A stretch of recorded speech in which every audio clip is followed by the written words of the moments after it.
이런 말 아시죠? 실패는 땡땡의 어머니다. 네, 감사합니다. 네, 굉장히 똑똑하신 분들이 있습니다. 실패를 통해서 더 발전할 수 있다는 거죠. 누군가는 또 이렇게 말했습니다. 작은 실패가 인생의 전체의 실패가 아니다. 그러니까 뭐 하나나 두 개 또 내가 겪는 어려움이 내 인생 전체가 망했다고 얘기하는 것은 아니다라고 하는 거죠. 동의하시나요? 네, 일어나셨어요 이제? 네, 감사합니다. 요즘 유튜브에 보면 이런 영상들이 많답니다. 실패 사례를 이야기하는 블로거들이 많아졌대요. 블로거래. 유튜버들이 많아졌대요. 제가 잠이 덜 깼나 봐요. 로스쿨을 졸업한 다음에 변호사 시험을 5년 동안 5번 볼 수 있대요. 현행 법으로.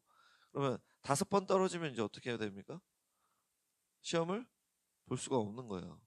그래서 오탈 누나라는 분이 있답니다. 5번 떨어졌다 해서 오탈 누나.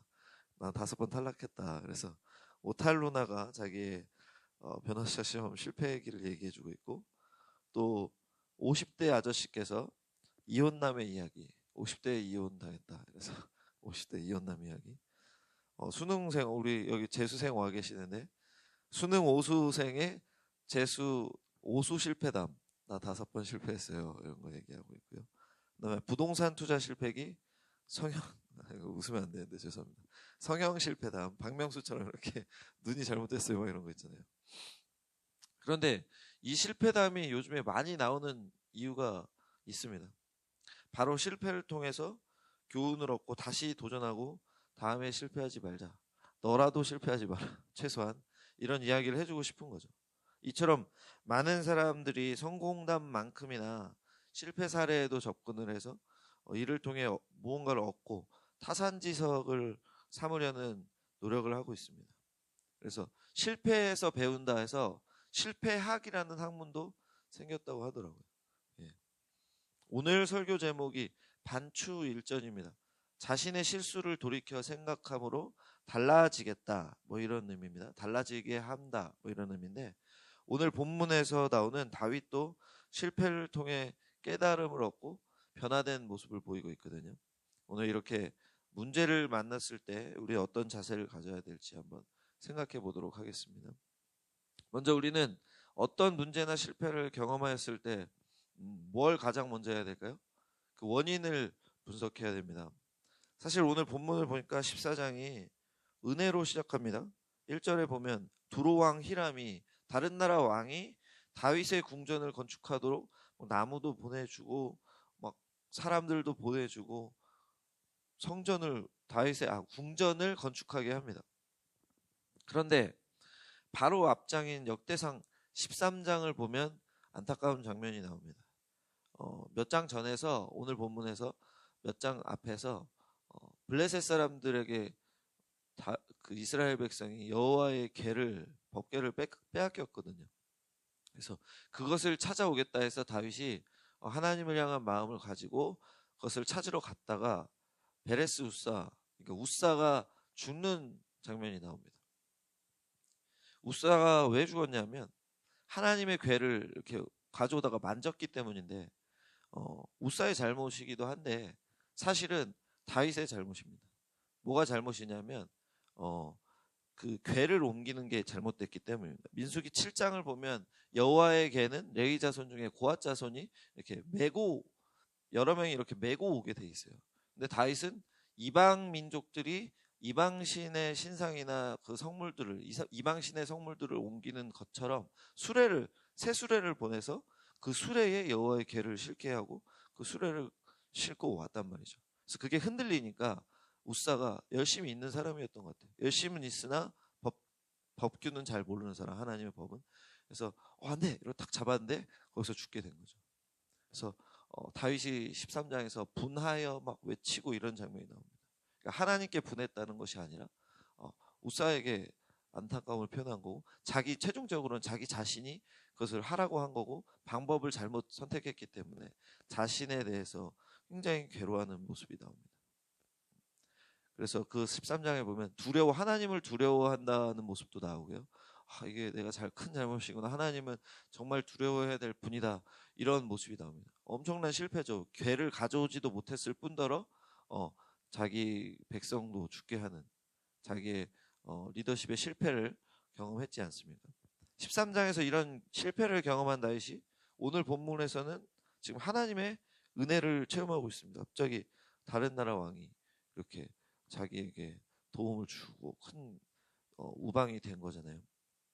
하나님께서는 이렇게 하나님의 백성에게 계속해서 은혜를 베푸시는 분이고 하나님의 약속을 수행하시고 지키시는 분이기 때문에 오늘 다윗은 이런 은혜를 경험하고 있는 거죠. 근데 중요한 것은 이 일련의 과정, 역대기의 흐름, 13장, 14장의 흐름에서 실패를 경험하고 그다음에 또 하나님의 은혜를 체험하는 그 상황 속에서 다윗이 깨달은 게 있다는 겁니다. 다윗이 가슴 깊이 깨달은 거 2절에 나와 있습니다. 2절 함께 읽겠습니다. 시작. 다윗이 여호와께서 자기를 이스라엘의 왕으로 삼으신 줄을 깨달았으니 이는 그의 백성 이스라엘을 위하여 그의 나라가 높이 들림을 받았음을 알미였더라. 아멘. 여기서 깨닫다가 야다입니다. 히브리어로. 근데 야다는 그냥 머리로 알다 이게 아니라 체험을 통해서 구체적으로 뭔가를 알게 되었다, 깨닫게 되었다, 본질적인 것을 찾게 되었다, 이런 의미로 많이 쓰입니다. 13장의 사건을 통해 우사가 죽은 것이 하나님의 말씀에 자신이 올바로 순종하지 않았음을, 자신의 무지와 교만에서 나온 것임을 깨달았고요. 그리고 이웃나라 왕이 자신의 궁궐을 건축하게 지금 도와주는 것이 하나님께서 자신을 이스라엘 왕으로 삼아주셨고 이스라엘이 하나님의 손에 의해 흥황하고 있다는 것을, 이 모든 것이 하나님의 약속에 의한 것임을 새삼 느꼈다는 겁니다. 이를 통해 하나님께서 만유의 주인이시고 은혜를 베푸시는 분이시며 경외하고 따라야 할 분이심을 인식하게 되었습니다.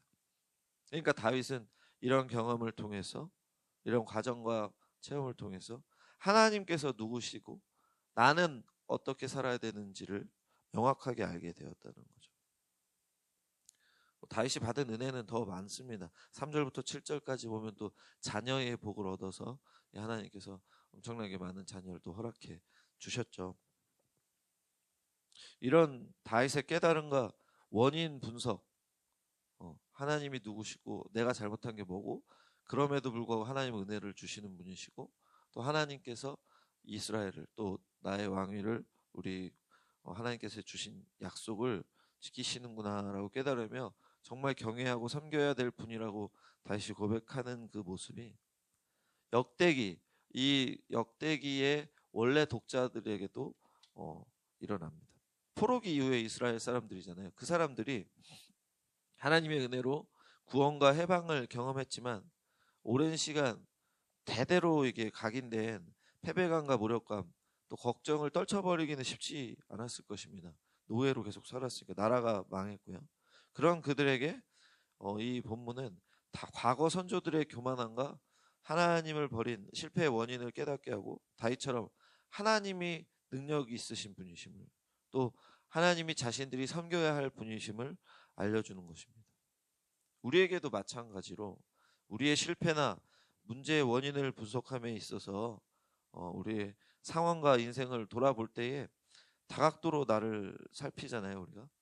근데 그 과정 속에서 우리는 신앙인이기 때문에 나의 신앙도 점검할 수 있을 것이고 또 하나님과 나의 관계, 나의 행동과 동기에 대해서도 반성을 하게 된다는 것이죠. 그리고 그 시간들을 통해서 결국에 하나님께서 이 세상의 주인이시라는 것을, 그리고 이 어려움 속에서도 하나님께서 나에게 지금 은혜를 베풀고 계신 게 무엇인지를 분명하게 우리는 바라볼 수 있다는 것입니다. 그리고 그 문제와 어려움 속에서 하나님께서 이렇게 은혜를 주셨듯이 하나님이 나를 사랑해 주시고 정말 능력이 있으시고 위대하신 분이시라는 그 고백 속에 내가 하나님을 주인으로 믿고 섬기며 하나님의 뜻대로 올바로 살아왔었는지를 또 볼 수 있다는 거죠. 그래서 바라기는 먼저 나의 신앙, 또 하나님과 나의 관계에서 원인을 찾으시고 또 하나님이 누구신지를 고백하시며 어떻게 살아야 될지를 찾아 나가시는 것에 우선하시는 저와 여러분 되기 바랍니다. 아멘. 두 번째로 생각할 것은 이제 원인을 알았으면 어떻게 해야 됩니까?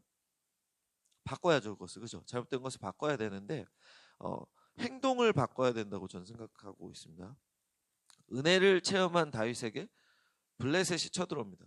바로 위기가 다가오는데 여기서 다윗의 행동의 변화가 나타납니다. 결단과 이제 변화가 나오는 거죠. 다윗은 그들에게 대항하러 나가기는 하는데 바로 그들과 전쟁을 시작하지 않습니다. 도리어 이런 모습이 나옵니다. 하나님께 기도합니다. 10절 같이 읽겠습니다. 10절 시작. 다윗이 하나님께 물어 이르되 내가 블레셋 사람들을 치러 올라가리이까 주께서 그들을 내 손에 넘기시겠나이까 하니 여호와께서 그들에게 이르시되 올라가라 내가 그들을 내 손에 넘기리라 하신지라. 아멘.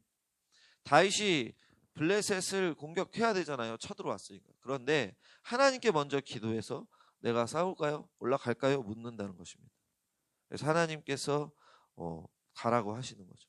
13장에서 자신의 판단과 또 자신의 지식으로 여호와의 궤를 찾으려 하고 방법을 선택한 모습과 완전히 다릅니다.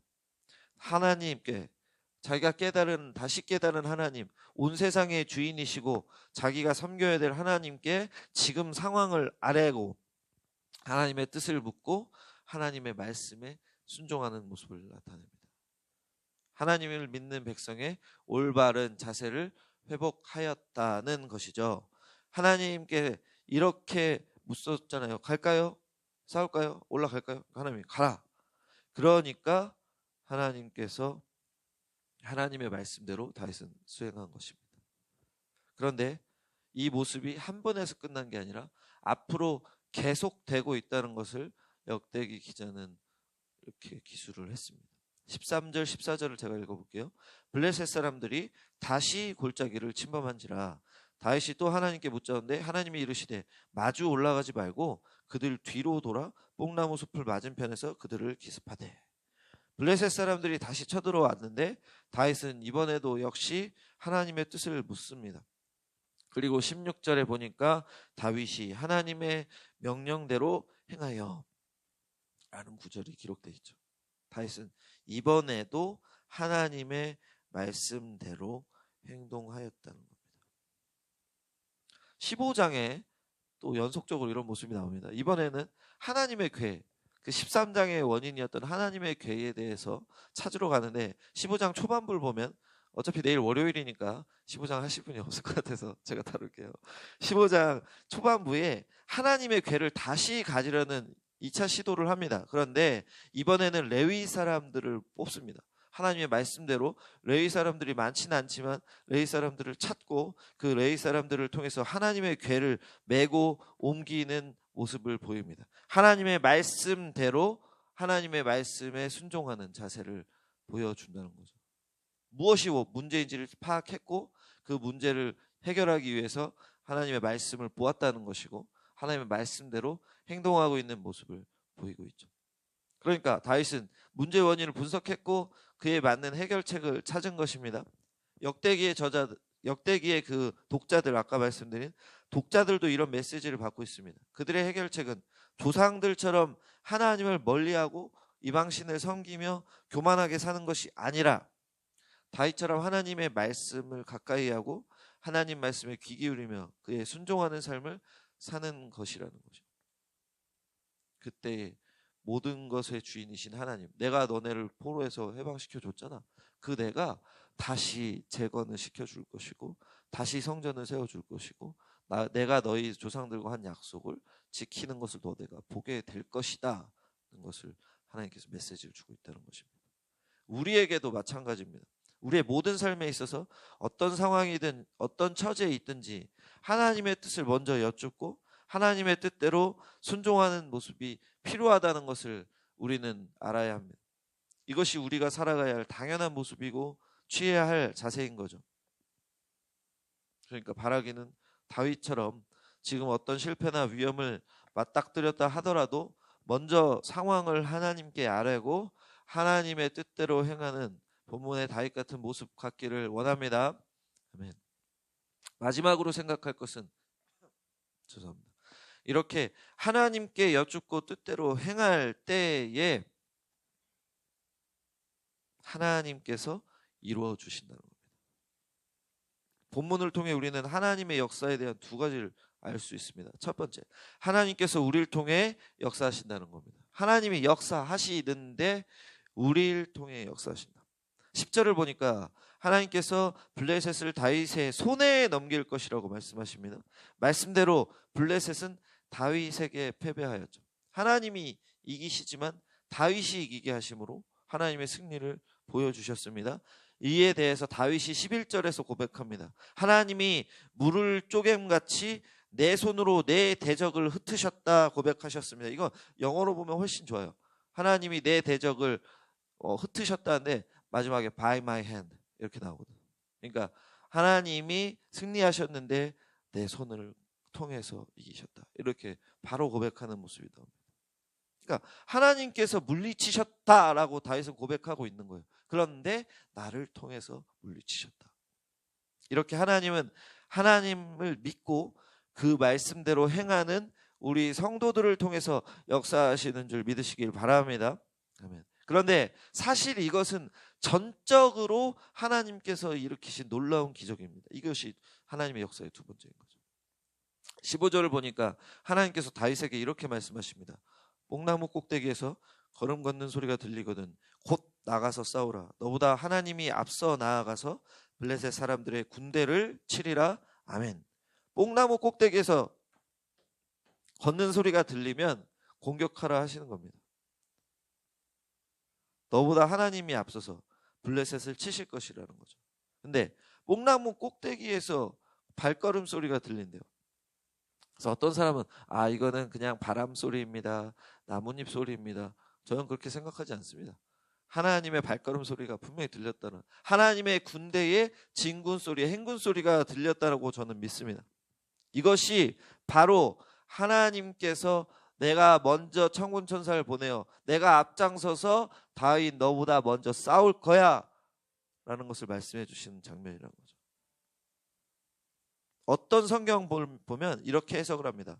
제가 이 구절을 15절을 이렇게 이 해석을 따라와서 해볼게요. 뽕나무 꼭대기에서 걸음 걷는 소리가 들리거든 곧 나가서 싸우라. 왜냐하면 이 소리는, 이 걸음 걷는 소리는 하나님께서 너보다 앞서 나아가서 블레셋 사람들을 공격하신다는 의미이다. 결국 이 신호는 하나님께서 먼저 싸우시는 것을 알려주고 하나님이 이미 이기셨다는 것을 알려주는 겁니다. 17절을 볼까요? 다윗의 명성이 온 세상에 퍼졌고 여호와께서 모든 이방 민족으로 그를 두려워하게 하셨더라. 아멘. 이 승리, 블레셋과의 두 번의 승리를 통해서 다윗의 명성이 온 세상에 퍼졌습니다. 강한 나라, 강한 왕이다. 하지만 그 뒤에 다윗의 하나님이 정말로 위대하신 분이다. 다윗의 하나님이 전지전능하시다는 것을 보이고 있다는 것이죠. 하나님께서 그를 두려워하도록 대적들의 마음을 만지셨습니다. 그러니까 전쟁을 하신 분도 하나님, 대적들의 마음을 무섭게 벌벌 떨게 다시는 다윗을 대적하지 못하게 막으신 것도 하나님이라는 겁니다. 그러니까 우리는 하나님의 역사, 나를 통해 일하시는 하나님, 하지만 그것이 곧 하나님께서 하신 역사라는 것을 깨달을 수 있다는 거죠. 이 승리로 인해서 블레셋이 더 이상 이스라엘의 큰 근심이 되지 못합니다. 뒤에 가면 다시 덤비긴 하는데 지금처럼 하나님의 궤를 뺏거나 이스라엘 백성들이 막 다 나가서 싸워야 될 정도로 엄청난 대적이 되지는 못합니다.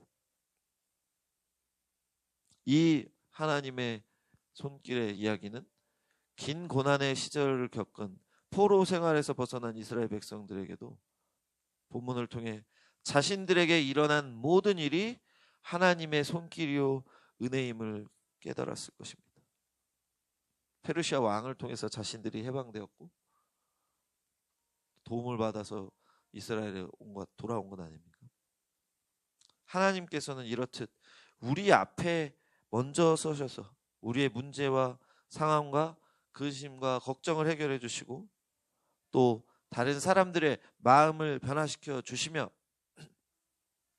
내가 걱정하고 있는 어려운 환경 또한 움직여 주십니다. 그러니 지금 처한 우리의 실패와 상황 아무것도 아닙니다. 근심하고 좌절할 필요가 없다는 거죠. 왜? 하나님께서 먼저 싸워주시고 하나님께서 모든 것을 해결해 주실 것이기 때문입니다. 이를 믿으십니까? 실패를 경험했다고 해도, 내가 하나님 앞에 범죄했다고 해도 하나님은 우리를 사랑하시고 우리를 택해 주신 분이시기 때문에 우리에게 은혜 주시고 하나님의 약속을 지키시기까지 우리에게 계속해서 먼저 싸우시고 먼저 해결해 주시며 대적들의 마음을 변화시키는 그 크신 은혜를 주실 것입니다. 우리는 이 하나님을 인정하고 믿고 순종하며 따르기만 하면 되는 거죠. 잠깐 우리를 돌아보겠습니다. 어려움에 또 고난에 미래의 막막함에 잠시 낭망하고 넘어져 있습니까? 그렇다면 하나님의 말씀을 통해서 우리의 문제의 원인을 찾아봅시다. 그리고 그 해결 방안을 찾읍시다. 이런 묵상과 반성을 통해 하나님이 어떤 분이신지 우리는 그분 앞에서 어떻게 살아가야 하는지를 익혀 나갑시다. 또한 실패하고 불순종한 자에게도 은혜와 사랑의 손길을 베푸시는 하나님께서 우리 앞에서 우리를 이끄시고 문제를 해결해 주시는 것을 체험하고 고백하고 감사하며 이를 간증합시다. 그렇게 살아갈 때에 하나님을 의지하시며 나아가시되 하나님의 뜻을 물어보며 상황을 아뢰고 하나님의 말씀에 순종하시어 하나님의 섭리와 인도하심을 날마다 풍성하게 누리시며 하나님과 하나님 나라를 선포하는 귀한 삶을 사시는 저와 여러분들 되시기를 주님의 이름으로 축원합니다. 아멘. 우리 기도할까요? 저도 요즘에 고민하고 막 근심하는 것이 사실 있습니다. 몇 가지 있었는데 이 본문 준비하면서 하나님께서 해결하실 텐데 내가 왜 이러고 있었을까? 근데 공교롭게도 이거 준비하고 있는데 어제 교역자 전체 회의가 있거든요. 담임 목사님하고는. 거기서 담임 목사님께서 다른 목사님에게 이제 담임 목사님이 되셔서 나가시는 목사님에게 걱정하지 말라고, 일이 많다고 걱정하지 말고 설교가 많다고 걱정하지 말고 기분 좋게 감사함으로 잘 하면 된다고, 너무 그렇게 매이지 말라 이렇게 말씀하셨는데 제가 위로를 받았어요. 그래서 제가 설교가 많아서 걱정하고 있는 것도 있었거든요. 그래서 너무 바쁘다 이러고 있었는데 하나님께서 지혜 주실 거야 이러면서, 저는 좀 논리가 이렇게 착착착 안 되면 그냥 설교를 잘 진행을 못해요. 그래서 머릿속에서 이미 다 끝나야지 이제 손으로 나오는 타입인데 시간이 좀 걸리잖아요. 그래서 너무 걱정했는데 제가 생각한 것보다 더 많은 감사거리를 주셨고 깨달음을 주시더라고요. 그래서 이거 당연한 건데 내가 항상 이걸 또 잊으면서 사네 이러면서 반성을 했습니다. 그러면서 역시 하나님께 의지하면 하나님이 지혜를 주시는구나. 내가 아무리 잘났다고 까불어봤자 하나님 손 안에서는 아무것도 아니고 하나님의 은혜 없이는 살 수 없구나를 깨달았는데, 여러분은 어떻습니까? 어려움과 걱정과 근심 앞에 또 뭐 시험과 취업과 또 사회생활 속에서 인간관계 속에서 어떻게 지금 계십니까? 낭망하고 좌절하고 근심만 하고 계십니까? 그렇다면 우리 이 시간 기도할 때에 하나님 문제의 원인을 알게 해 주시옵소서, 그 해결책을 알려주시옵소서. 그런데 결국 그 문제의 원인과 해결책이 하나님과 나의 관계를 통해서 또 나의 행동을 통해서 알게 하시고 하나님께서 이 세상의 주인이시며 내가 하나님의 말씀대로 순종해야 될 존재임을 깨닫게 하셔서 그 모습이 회복되어서 살아갈 때에 나의 어떤 어려움도 하나님의 크신 은혜와 놀라운 기적의 손길 앞에서 해결되는 귀한 체험할 수 있도록 도와주시옵소서. 우리의 상황을 하나님께 맡겨드리며 이미 하나님의 손길을 체험한 다윗과 역대기 독자들을 바라보며 또 이미 나에게 베풀어 주신 은혜를 바라보며 하나님께 모든 것을 맡겨드리는 기도하며 나아가겠습니다. 기도하겠습니다. 하나님 아버지 감사합니다. 하나님, 우리가